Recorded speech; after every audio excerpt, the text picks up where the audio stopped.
A single breath echoed inside the helmet.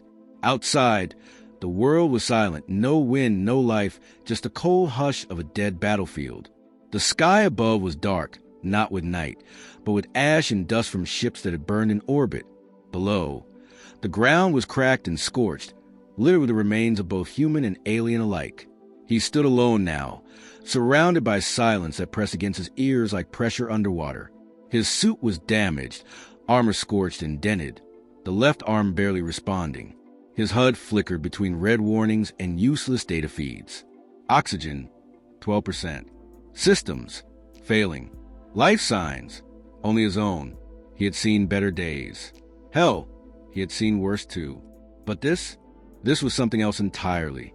The enemy had landed hours ago. Their dropship sliced through the atmosphere like knives, sleek and black, leaving trails of fire behind them. They moved fast, coordinated, efficient. Not like humans. No hesitation, no wasted motion, just calculated destruction. And they had come for Earth. He had been part of the squad once. A recon team dropped ahead of the main line to assess enemy strength.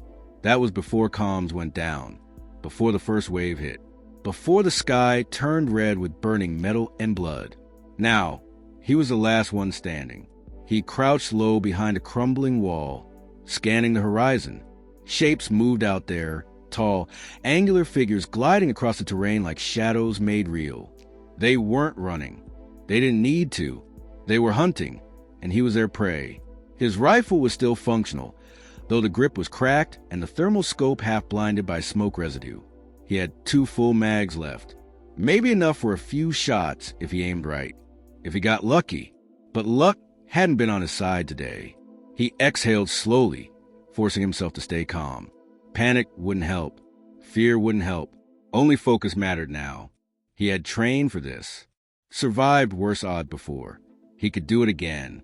He adjusted his stance, eyes fixed on the distant silhouettes. There were at least 6 of them, maybe more, moving in a stagger formation, sweeping the area methodically. They knew he was here. Probably had tracked him since the last firefight.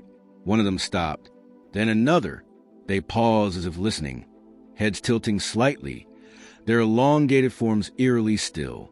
Then, without warning, they all turned toward him. His heart pounded. They saw him. He didn't wait. He fired. The rifle kicked hard against his shoulder, muzzle flash lighting up the ruins around him. One of the figures staggered back, its chest erupting in a burst of violet light. It fell, limbs twitching, then stilled.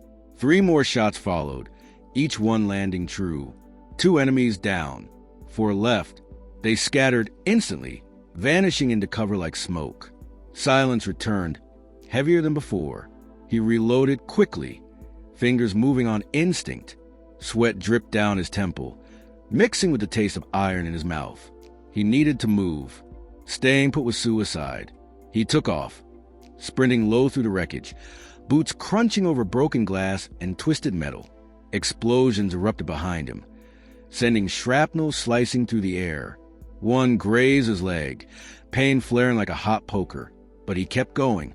He ducked behind a half-buried transport pod, pressing his back against the cool metal. His breathing was ragged, pulse hammering in his skull. He checked his ammo again. 1 mag left. Not enough. He closed his eyes for a second, trying to steady himself. He had fought aliens before. Not like these ones. Not this organized or this brutal, but he knew their tactics, knew how they thought, knew what they feared. Strength, precision, ruthlessness. And yet, even with all that, they were winning. Because humans bled, humans died, humans made mistakes. And he was human. He peeked around the edge of the pod, scanning for movement. Nothing. Too quiet. Then came the voice. It wasn't spoken aloud, at least not in any language he understood. It came through his suit's audio feed, garbled at first, then clearing into something almost intelligible. Surrender. The word sent a chill down his spine. It wasn't a question. It was an order. Final. Absolute. He looked around, trying to spot the source. One of them stepped forward from the ruins, tall and slender, its body covered in segmented armor that shimmered like oil on water. Its face, if you could call it that, was smooth and featureless except for two glowing slits where eyes should be. Another message followed. You are outnumbered. Resistance is futile. He tightened his grip on the rifle. Yeah, he'd heard that before. He raised the weapon, aiming straight for the center of the alien's chest. His finger hovered over the trigger. For a moment, everything was still. Then he hesitated. Something about the way it stood, the way it waited, it felt different. Not like the others. Not like the mindless killing machines that had torn through a squad. This one was watching him, studying him, like it expected something. He swallowed hard. He could end this. Right now, put a round through its head, and keep fighting until he ran out of bullets. Or he could do something else. His hand trembled. This was the moment. This was the choice. And everything changed after this. He didn't fire. The rifle stayed steady in his hands. The barrel locked in the alien's chest.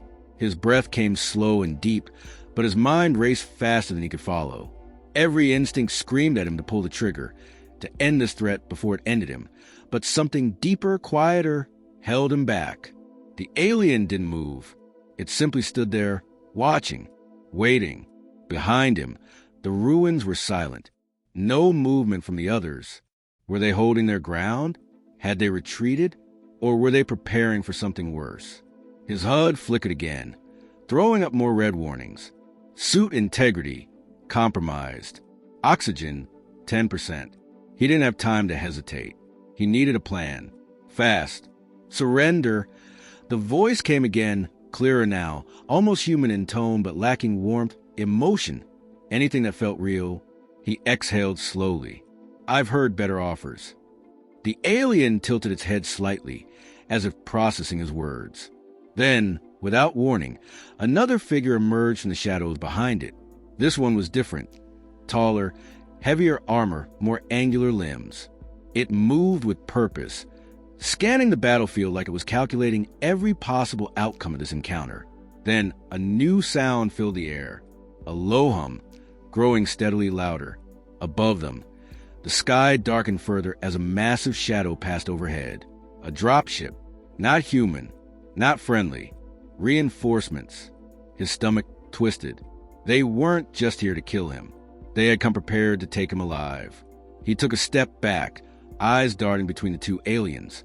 The first still hadn't moved, still hadn't attacked. That wasn't normal. Aliens didn't negotiate. They didn't wait. They didn't give choices. So why was this one doing all three? His grip tightened on the rifle. If he ran now, he might make it a few hundred meters before they cut him down. If he fought, he'd last maybe 10 seconds longer. Either way, he was outgunned, outnumbered, and running on borrowed time. But surrender? That wasn't an option. Not yet. He shifted his stance slightly, adjusting his footing. If he was going to do this, he had to move fast. He raised the rifle higher, aiming directly at the alien's head. I'm not going quietly, he said, voice low, steady. For the first time, the alien reacted. Its glowing slits narrowed just slightly. Then it stepped forward, slowly, deliberately, and raised both hands. Not in surrender, in understanding. His heart pounded. What the hell was this? Before he could react, the second alien moved.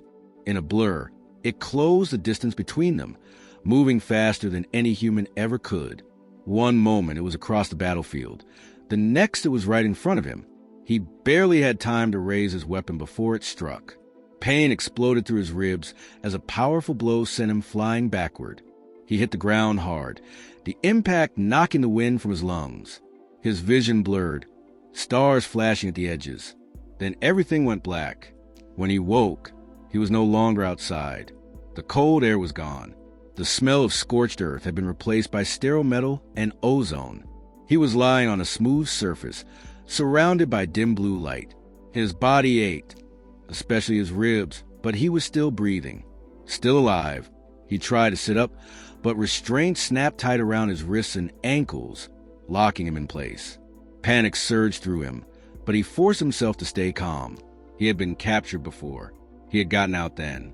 He would get out now. A soft whirring noise filled the room. Then, footsteps, light, deliberate, He turned his head.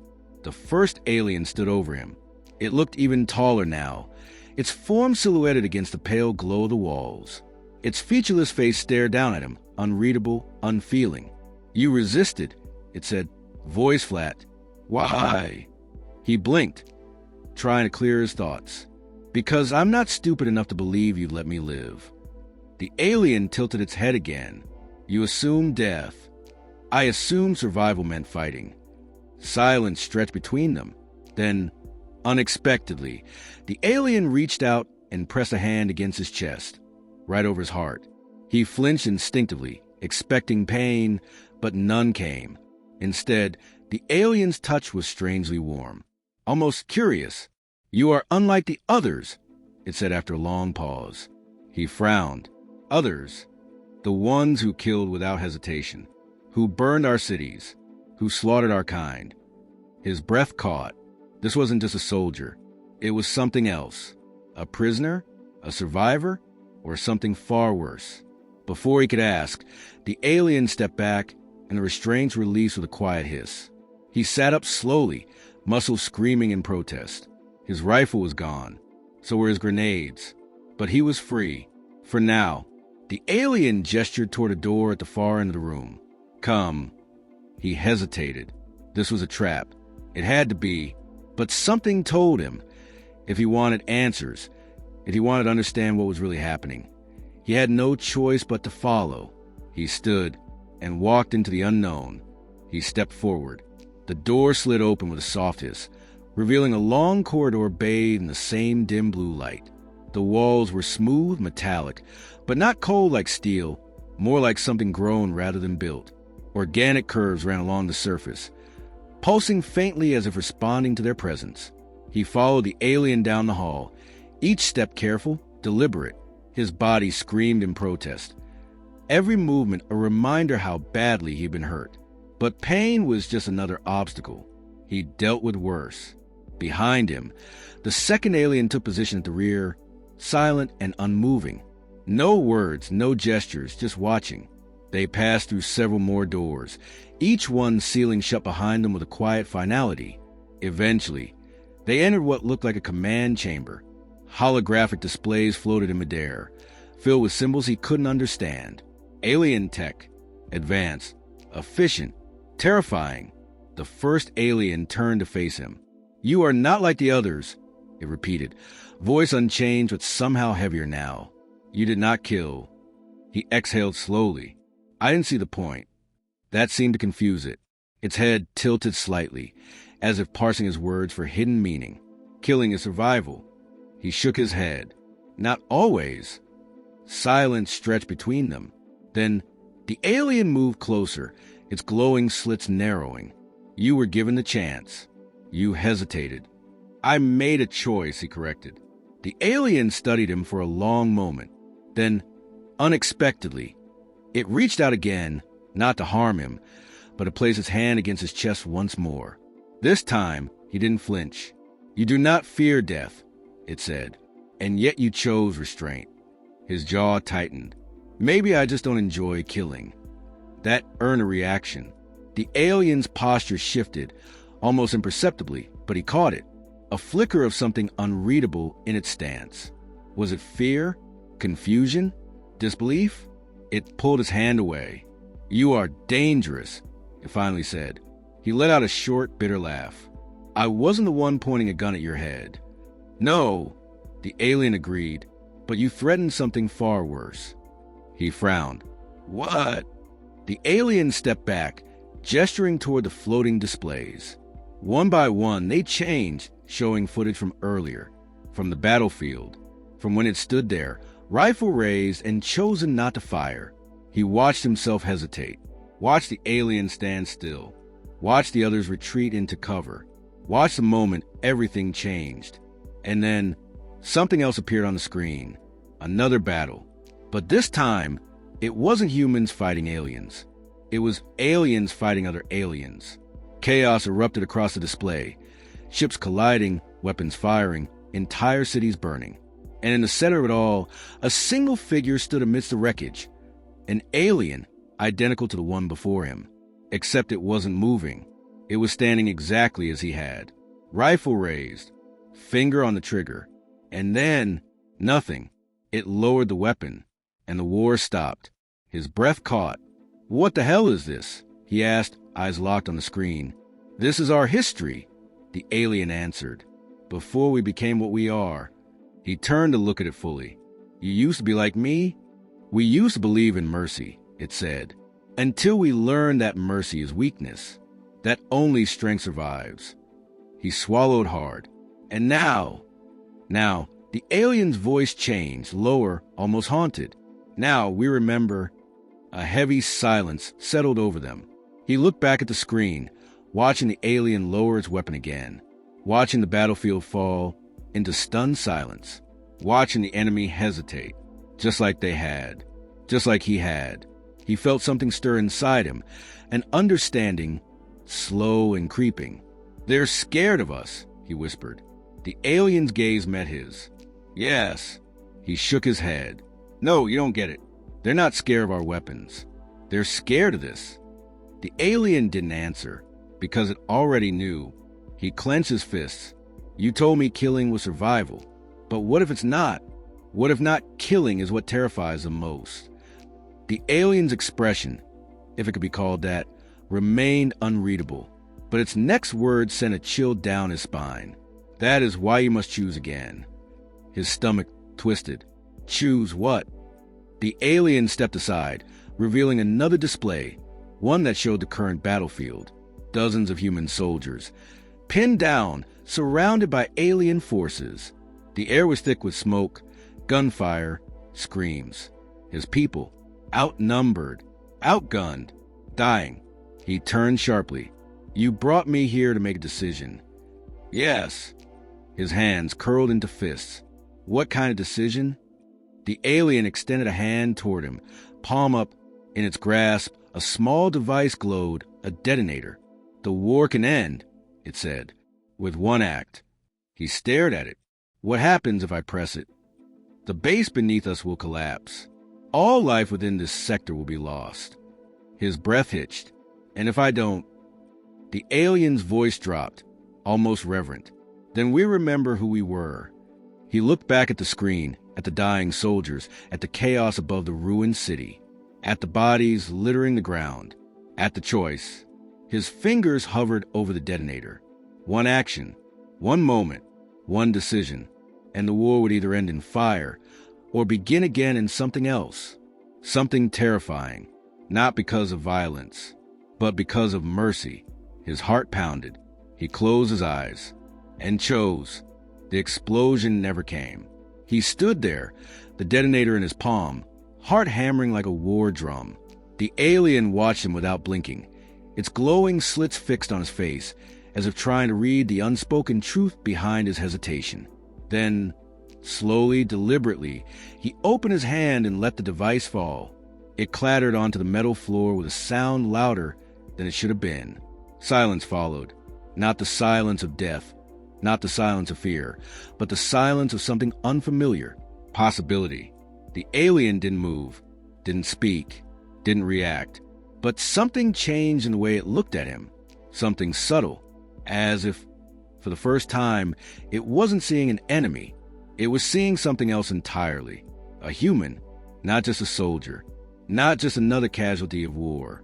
Something terrifying, because humans didn't follow rules. They didn't always fight back when expected. They didn't always kill when given the chance. They chose, and that, more than any weapon or strategy, was what unsettled the alien now. The second alien behind him shifted, its posture rigid, uncertain.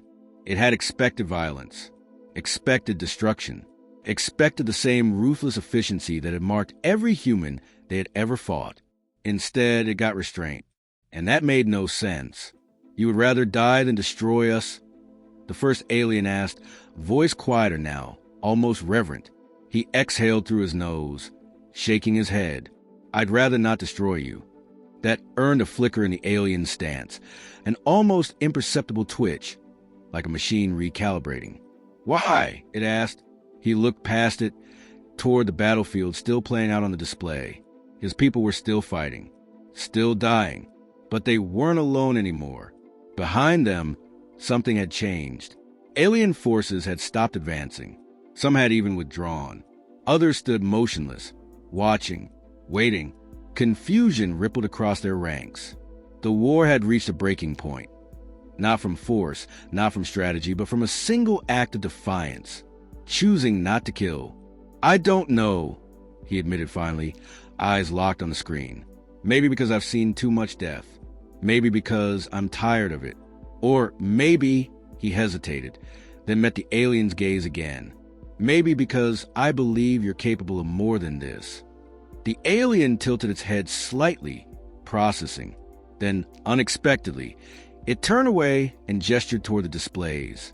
Across the battlefield, signals began changing, orders being canceled, weapons lowering, entire units retreating into formation, not in defeat, but in uncertainty. One by one, the alien commanders hesitated, and in war, hesitation was everything.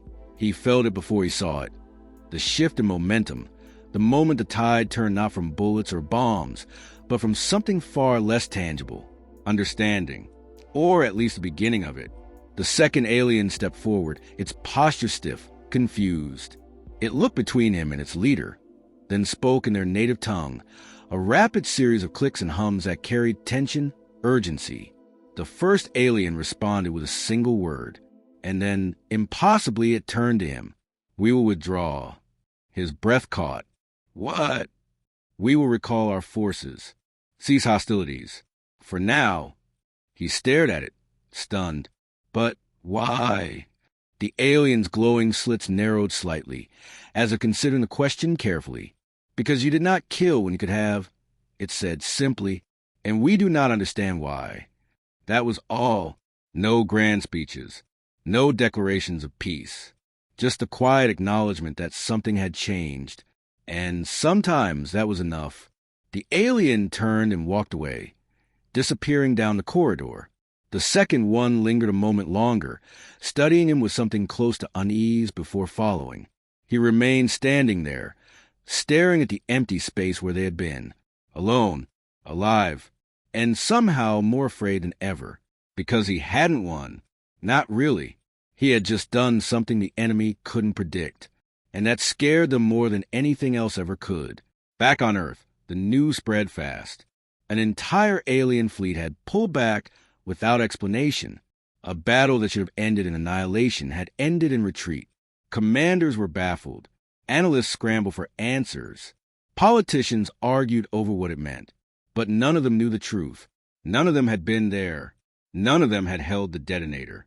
None of them had chosen mercy over vengeance. He sat in a debriefing room, surrounded by officers who wanted explanations he couldn't give. They asked about tactics, about strategy, about intelligence. They wanted to know how he had turned the tide. He gave them half-truths, told them he had disrupted command lines, told them he had found a weakness, told them anything but the real reason, because the real reason was dangerous. Mercy was dangerous, especially when your enemy didn't understand it, when they feared it, when they realized that humanity wasn't just a threat because of its weapons or resilience, but because of its unpredictability. Humans didn't always fight. Sometimes they forgave. Sometimes they refused to kill. And sometimes that was more terrifying than death itself.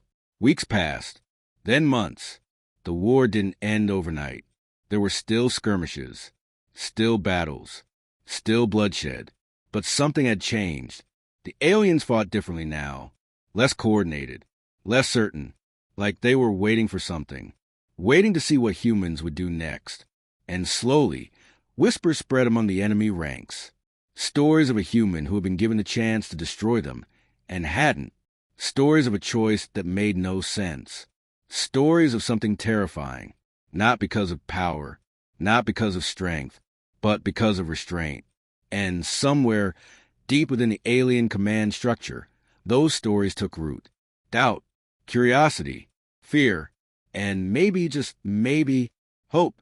He never told anyone the full truth, not the higher-ups, not his squad mates, not even himself, fully. But sometimes, late at night, he thought about that moment, standing in the ruins, rifle raised, finger on the trigger, and choosing not to pull it. That moment had changed everything, not because it saved lives, but because it reminded everyone, human and alien alike, that war wasn't just about winning. It was about choices, about who you are when the world expects you to be a monster. And sometimes the scariest thing in the universe isn't a weapon. It's a human who chooses not to use it. Because in the end, that's what terrifies enemies the most. Not death, not destruction, not even victory. Just the simple, undeniable fact that humans are fine. More than fine. Terrifyingly, beautifully, undeniably human.